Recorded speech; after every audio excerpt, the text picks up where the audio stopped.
Now, Catholic Bishop Guyo Waqo and 4 others have been sentenced to death for the murder of Isiolo Bishop Luigi Locati. It is a tale of power, corruption, and the devastating consequences of greed. Born on July 23, 1928, in the small town of Pinzolo, Italy, Luigi Locati felt the calling to the priesthood from a young age. His strong faith and desire to serve others led him to pursue religious studies, and in 1952, at the age of 24, he was ordained as a Catholic priest.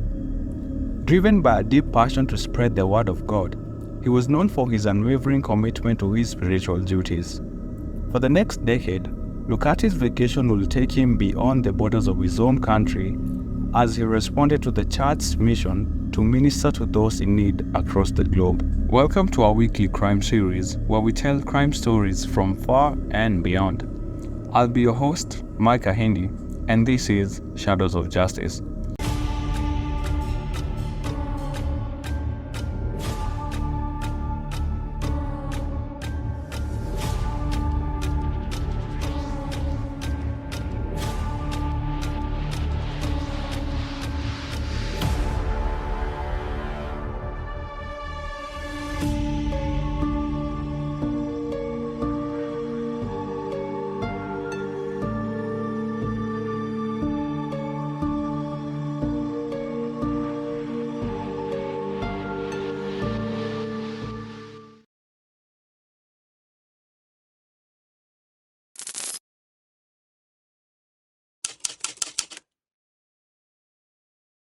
If you're a fan of true crime and any other related content, stay tuned for more. Don't forget to like and subscribe to keep up with our latest uploads. On the evening of 14th July 2005, the 77-year-old bishop was shot dead. Investigations later uncovered a sinister plot orchestrated by members of his diocese. Motivated by power struggles and greed, his trusted colleagues were implicated in the scheme. The news of his death not only highlighted the internal struggles within the church, but also left a profound void in the community he had tirelessly served. In 1963, a pivotal year for Kenya as it gained independence from British colonial rule, the 35-year-old priest was sent to the newly independent East African nation. His arrival in Kenya coincided with a time of great transition and hope for the country. Locati was determined to contribute by serving the spiritual and material needs of the local communities.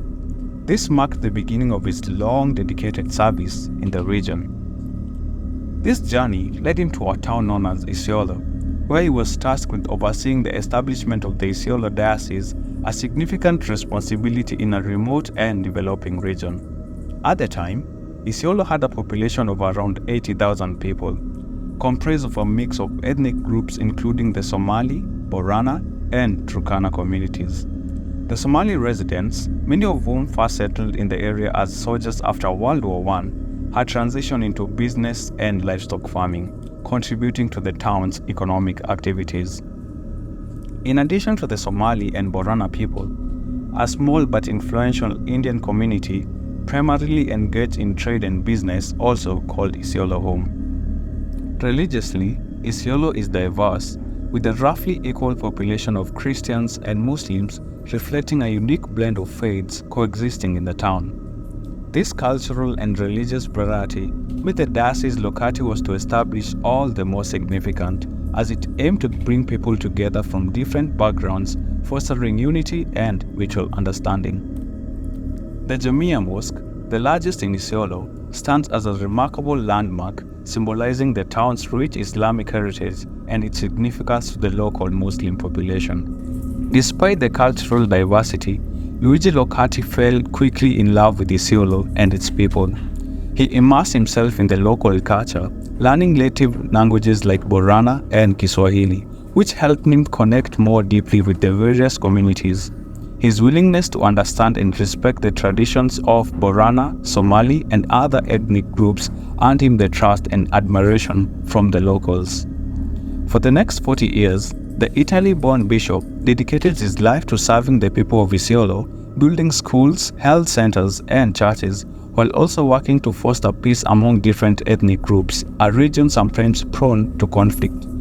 Locati came to see Isiolo as his true home, a place where he felt rooted and committed. Despite the challenges and hardships, he had no plans of ever leaving, as his heart and mission were firmly planted in the land he had come to love. Under Bishop Luigi Locati's leadership, the Isiolo diocese flourished, becoming a cornerstone of the community's development. Locati's efforts went far beyond spiritual guidance.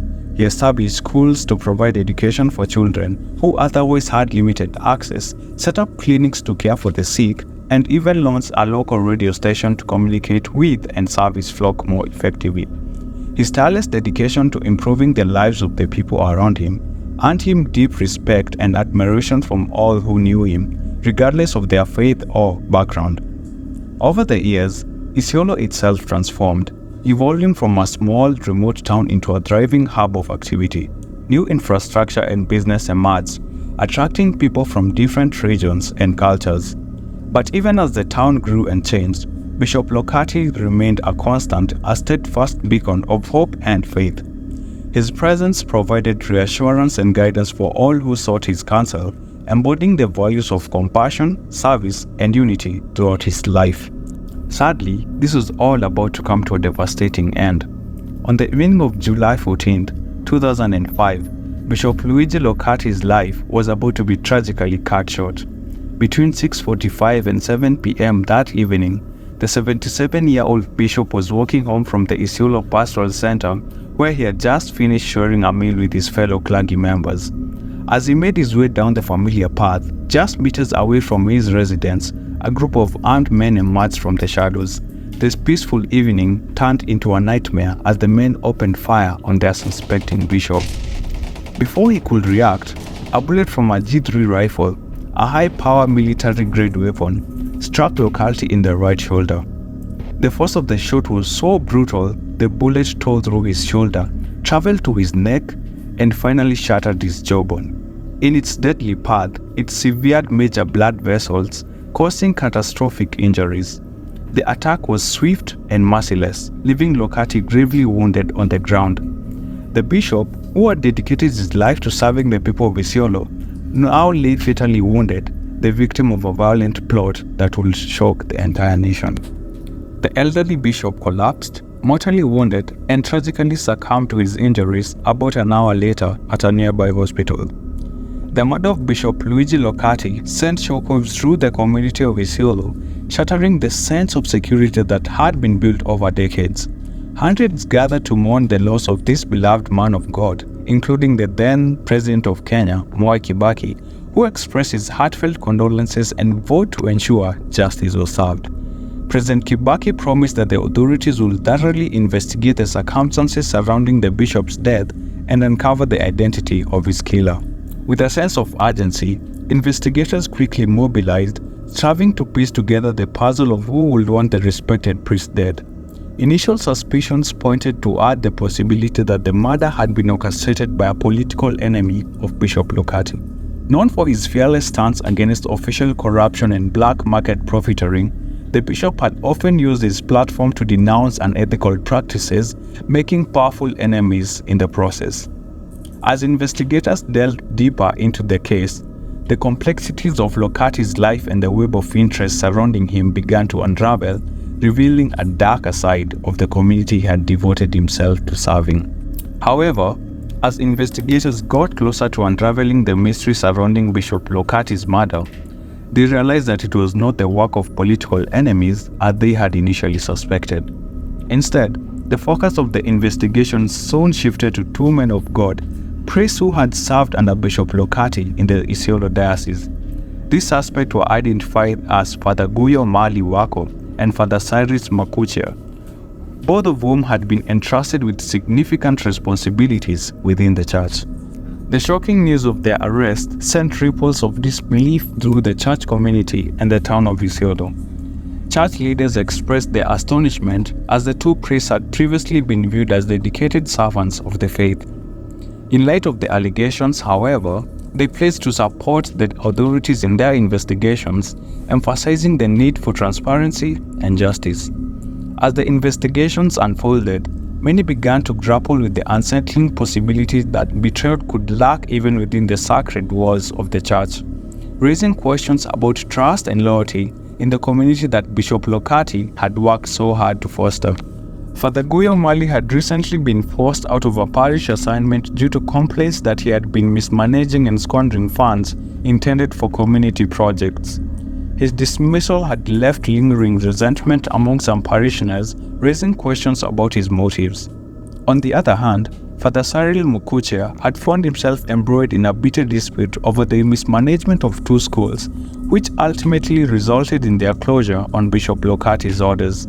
The bishop's decisive action to shut down the institution was meant to protect the community's interest, but it had created friction among those involved. In addition to the two priests, investigators arrested a group of 5 men: Mohammed Bagajo, Aden Mohamed, Mahati Halake, Roba Balla Bariche, and Guyo Waqo.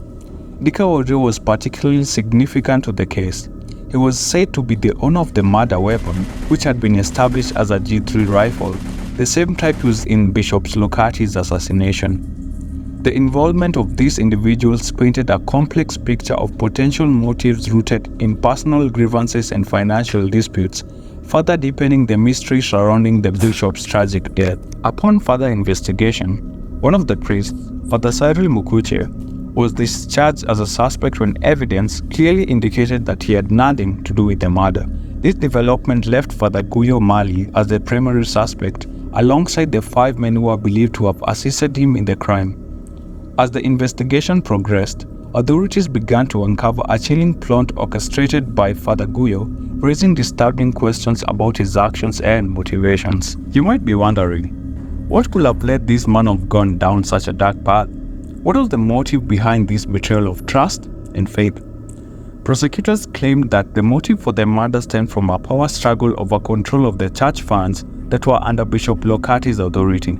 Tension had escalated significantly, particularly regarding reported disagreements between Father Guyo Mali and Bishop Locati.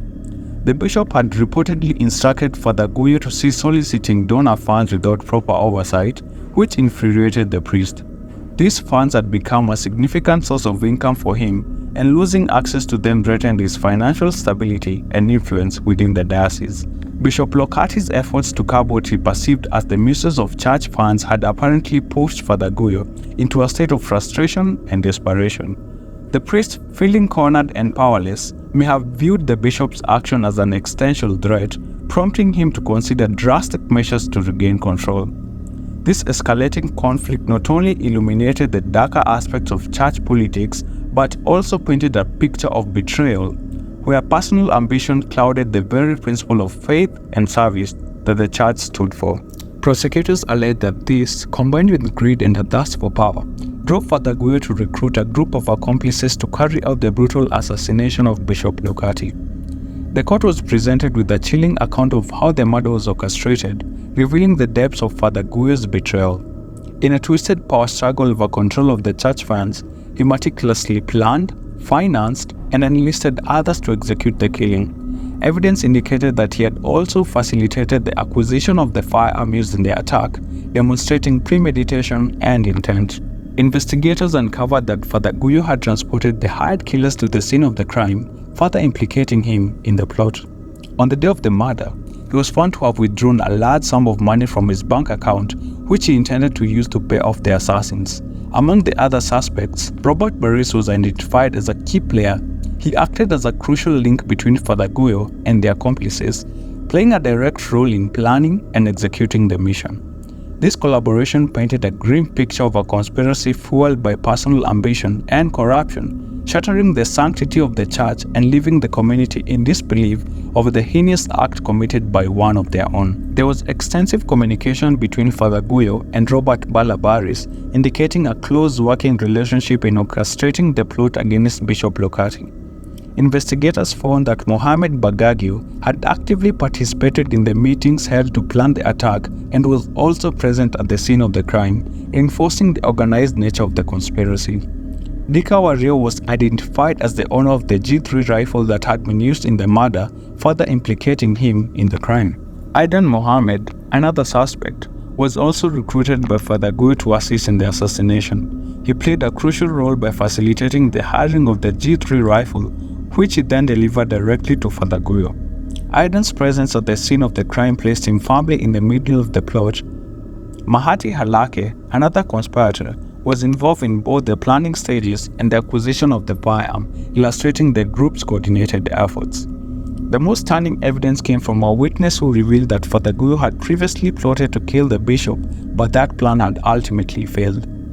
This revelation pointed to a history of animosity and desperation within Fr Guyo, further underscoring the lengths to which he would go to eliminate what he perceived as an obstacle to his ambitions. The shocking details of this conspiracy not only unveiled the dark motivations behind the murder, but also left the community grappling with the betrayal of trust by those they once regarded as spiritual leaders. This witness claimed that Fr Guyo had promised him a reward of 10,000 shillings for his involvement in the plot, but fear overwhelmed him and he pulled out of the plan at the last minute. The court was shocked to learn that this was not the first attempt on Bishop Locati's life, revealing a disturbing pattern of premeditated violence against a man who had dedicated his life to serving the community. The overwhelming evidence against the accused included confessions, recording interrogations, and testimonies from 37 prosecution witnesses, all planting a damning picture of their conspiracy. On November 4, 2014, after an arduous 8-year trial, High Court Judge Fr Waqo delivered his verdict, finding Fr Guyo Waqo and 4 other men guilty of the murder of Bishop Luigi G. However, one of the accused men, Guyo Waqo, was ultimately acquitted. The judge acknowledged that the evidence showed he had been misled in providing his gun, believing it would have been used for hunting or personal speeches rather than for a heinous crime. This nuanced verdict highlighted the complexity of the case and the fine line between guilt and innocence, while the community continued to grapple with the tragic loss of their beloved bishop. The other 4, including Fr Guyo Waqo, Mohammed Bagajo, Aden Mohamed, Mahati Halake, and Roba Balla Bariche were all sentenced to death for their roles in the assassination of Bishop Locati. The courtroom was filled with palpable tension when the verdict was announced, and upon hearing that her son had been found guilty and sentenced to death, the mother of Fr Guyo Mali collapsed and tragically died from the shock of the news. While this might have sounded like the end of the story, significant developments were still to unfold. 3 years later, in 2017, a pivotal change in Kenyan law emerged that will greatly affect the fate of the convicted men. The Supreme Court, in a landmark ruling in a different case, pronounced that death sentences were unconstitutional, deeming them a violation of the right to life as guaranteed by the Constitution. This landmark decision sent ripples through the legal system and affected numerous death row inmates across the country. The following year, in 2018, Fr Guyo Mali and other 4 convicts returned to court. They had submitted an application seeking resentencing in light of the Supreme Court's decision regarding their sentences. In conformity with this ruling, all death sentences previously handed down to convicts were commuted to life imprisonments, effectively sparing the men from execution. This unexpected turn of events reopened the wounds of the community as they grappled with the implication of the legal system's shift and the reality of having the men who had caused such devastation now facing life behind bars instead of death. However, during a resentencing hearing, the law allowed the judges the discretion to hear the parties again, receive fresh evidence, and issue a different sentence rather than automatically commuting the death sentence to life imprisonment. Fr Guyo Mali and his accomplices saw this as a crucial opportunity to plead their case in hopes of obtaining a reduced sentence. They presented various pieces of evidence to support their claims, arguing that they had undergone rehabilitation and deserved a second chance at life. Fr Guyo, identified as the mastermind behind the murder, expressed profound remorse during the proceedings. He asserted that his time in prison had led to significant personal transformations, claiming he had embraced a path of faith and redemption. Guyo even stated that he had continued to preach to fellow inmates, striving to uplift them spiritually despite the circumstances of their incarceration. In a poignant gesture, he produced letters he had written to Bishop Locati's family, asking for their forgiveness and seeking reconciliation. These letters were meant to demonstrate his contrition and the willingness to make amends for the pain he had caused. This appeal to humanity sparked mixed reaction within the courtroom, as many grappled with the notion of forgiveness in the face of such a grave crime. Father Guyo also presented recommendations from the staff at Committee Prison Academy, who attested to his exemplary behavior behind bars since his arrest and arraignment in 2005. These testimonials highlighted his engagement in various rehabilitative programs, which the staff noted contributed positively to his character development. His co-defendants shared similar pleas, asserting that they too had experienced profound personal growth while incarcerated. Some of the men spoke about their families, emphasizing their roles as fathers or brothers and pleading for leniency based on their responsibilities and the love they had for their families. They collectively claimed that their time in prison had transformed them into more spiritual individuals, dedicating themselves into prayer and reflection. The group urged the court to consider the 15 years they had already spent in jail as a significant factor in determining their sentences, arguing that they had paid a considerable price for their past actions. After this heartfelt mitigation, their fate was now left in the hands of the court. The atmosphere in the courtroom was tense as they awaited the judge's decision, with each of them fervently praying for anything but a life sentence, hoping that their expressions of remorse and claims of rehabilitation will sway the court's judgment in their favor. Even though they had senselessly ended someone's life, the convicted men wanted to cling to the hope that one day they would be free. In July 2021, they found themselves back in court, this time for their crucial resentencing decision. A lot of new information had come to light during this resentencing period, shedding new light on aspects of the case that had previously been overlooked. One significant revelation of the ages of the offenders at the time they had committed the crime and were arrested in 2005. Father Guyo Waqo was 48 years old, Mohammed Bagajo was 29, Aden Mohamed was 41, Roba Balla Bariche was 36, and Mahati Ali Halake was just 17 years old. This detail prompted a deeper examination of their circumstances, and it became clear that one of the accused had been a minor at the time of the offense. The age of majority in Kenya is 18 years, and Mahati Ali Halake's status as a 17-year-old at the time of the murder raised important legal and ethical questions that had not been addressed during the initial hearing. This overlooked fact suggested a potential argument for leniency, as it highlighted the need to consider the different responsibilities and potentials for rehabilitation among the offenders based on their ages when the crime occurred. I wonder how this crucial detail had slipped past the initial proceedings. Halake was indeed a minor in 2005, and the Children's Act should have been taken into account during the trial, underscoring the importance of considering age and maturity in cases involving young offenders. In conclusion, during the resentencing, the judge acknowledged the unique circumstances surrounding Halake and reduced his sentence to the period he had already served. Essentially, he was released and deemed to have fulfilled his sentence, a decision that highlighted the court's commitment to upholding the rights of minors in the legal system. As for the rest of the group, the judge stated, "I have considered the applicants' ages, the duration of their imprisonment from the date of arrest, and the reports on their levels of rehabilitation. After weighing these factors, he announced, I hereby substitute the life sentences each of the applicants is serving with a sentence of 27 years. This decision meant that the remaining convicts were offered to serve 27 years from the date they were first arraigned in court. Calculating from 2005, this indicated they would be eligible for release in 2032. A gleam of hope for the men who had been awaiting a second chance at life after their tragic pasts. Father Guyo Waqo will be in his late 70s when he is eligible for release. And the rest of convicted men will not be far behind in age, having faced a long journey of reflection and remorse during their imprisonment. The trial and subsequent sentencings of Father Guyo Waqo and his accomplices brought a measure of justice to the community, yet it also left a profound sense of sorrow lingering in the hearts of many. The revelation that a fellow priest had betrayed Bishop Luigi Locati in such a horrific manner only deepened the tragedy. This man, who had dedicated over 40 years of his life to serving the people of his diocese and embodying the principles of compassion and integrity, fell victim to a sinister plot orchestrated by those he trusted the most.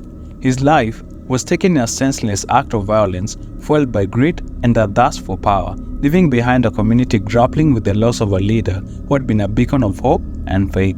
The echoes of his commitment to service serve as a reminder of the fragility of trust and devastating consequences that can arise when it is shattered by betrayal. Sadly, Bishop Luigi Locati died just a mere 9 days before his 77th birthday, a poignant reminder of the life cut short by violence.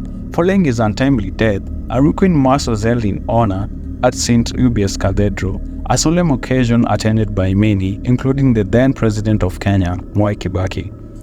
This mass served not only as a farewell to a beloved spiritual leader, but also as a powerful gathering of the community that he had so profoundly touched throughout his life. After the service, Bishop Locati was laid to rest in the crypt, an underground chamber within the basement of the cathedral, a fitting resting place for a man of his stature who had dedicated his life to serving others. The memory of Bishop Locati will never be forgotten, etched into the hearts of those who knew him and those who he impacted. Today, the institutions he established continue to serve the people of his diocese, a testament to the enduring legacy of compassion and dedication that he left behind. As we reflect in his life and contributions, we can only hope that he may rest in peace. That brings us to the end of today's episode, folks. I would really love to hear your thoughts down below. As usual, don't forget to subscribe, like, and share this episode with other true crime enthusiasts like yourself. See you here on the next one. Bye for now.